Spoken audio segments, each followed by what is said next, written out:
Tere! Sügis 2015 keemia aluste eksam. Eksam oli suhteliselt sarnane mullusega, olid ju ka mõned uudsed ülesanded, aga tehtud oli umbes sama hästi kui mullu. Paraku siiski kõige levinum hinne oli 2 ja natukene vähem ja enam-vähem võrdselt oli ühtesid ja 3-sid. Ja samas ei saa positiivselt ära märkimata jätta tervelt 8 kõrgeimat hinnet. Esimene ülesanne oli elektronkonfiguratsiooni peale täpselt samasugune nagu mullu ja ka tehtud oli seda väga hästi. Ainult üksikud tudengid olid olnud hädas elektronkonfiguratsiooni kirjutamisega. Orbitaali puhul kindlasti pidasin seekord oluliseks, kuna ülesannega juba kordus, et oleks märgitud õige kiht, nii et näiteks siin esimeses variandis 5P, lihtsalt P-st, erinevalt mullusest võtsin 1 punkti maha. Teine ülesanne, Lewisi struktuurvalem, taas kord kõigis variantides oli laiendatud oktetiga aine, ja seda oli tehtud täiesti korralikult. Kõige rohkem vigu või punkti kadu tuli ette sellest, et ei olnud märgitud laengut, jooni laengut korrektselt. Muus osas erilisi puudujääke ei olnud, see oli ka üks paremini tehtud ülesandeid.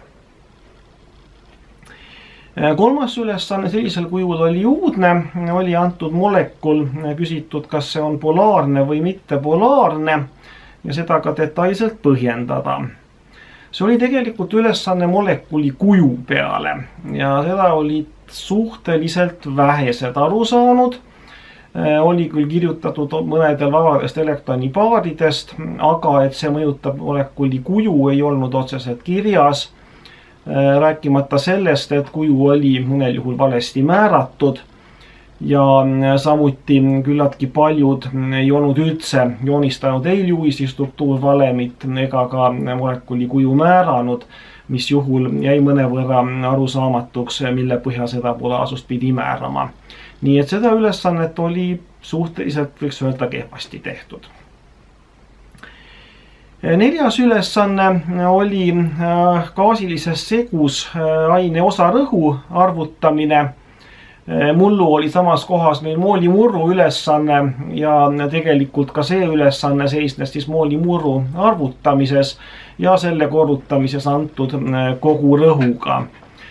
Tehtud oli seda ülesannet üle keskmise, paraku mõned tudengid ei olnud ilmselt hoolega lugenud, teinud täpselt mullu eeskuju järgi moolimurru ja jätnud ülesande sellega poolikuks. Kindlasti massiprotsendi järgi ei saa seda ülesannet lahendada, see oli kõige levinum väärtõlgendus.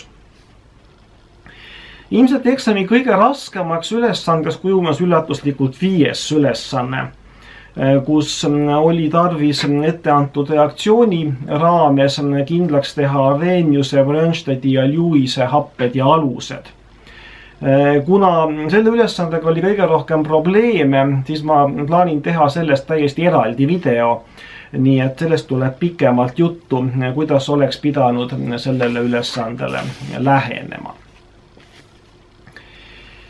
6. ülesanne oli kõikidel vedeliku viskoossuse peale ja enamikes variantides üks molekul või üks pakutud ainetest oli võimeline moodustama vesiniksidemeid, teine mitte.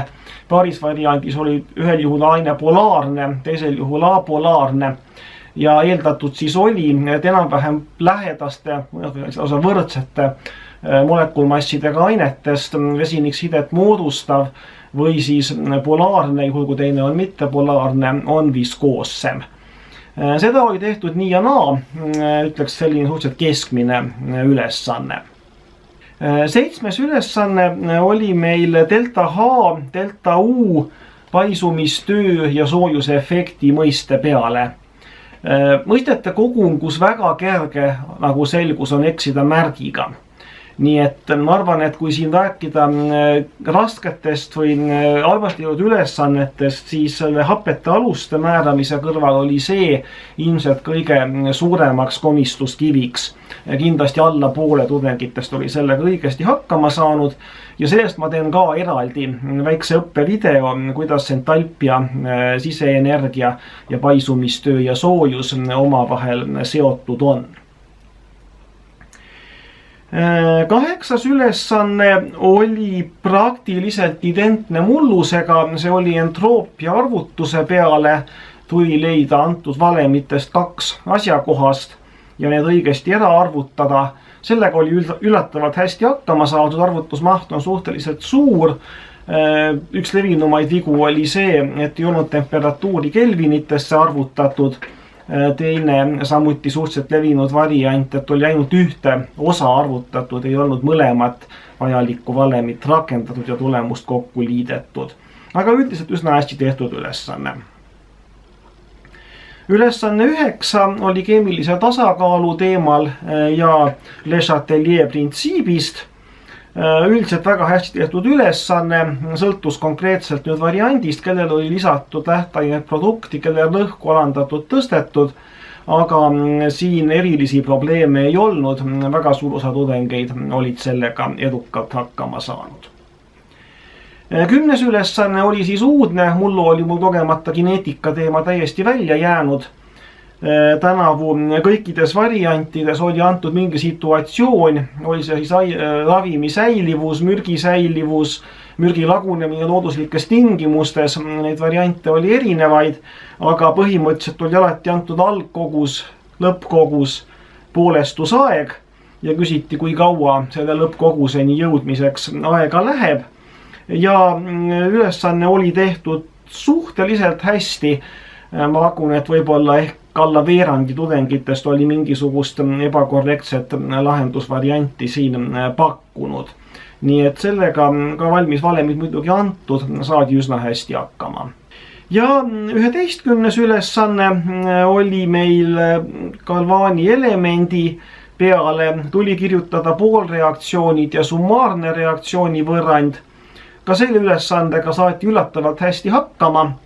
Nüanssides oli küllaltki palju väikesi eksimusi, kas siis suudetud ära tasakaalustada, oli kusagil elektronide liitmine lahutamine segamini läinud, aga suuri probleeme ka selle ülesandega minule silma ei hakanud.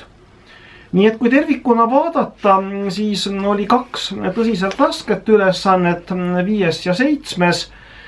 Ülejäänutes oli vigu siin ja seal ja paraku need vead kippusid kumuleeruma. Ehk siis selliseid päris maksimumipunktiga töid sellel aastal ei olnudki.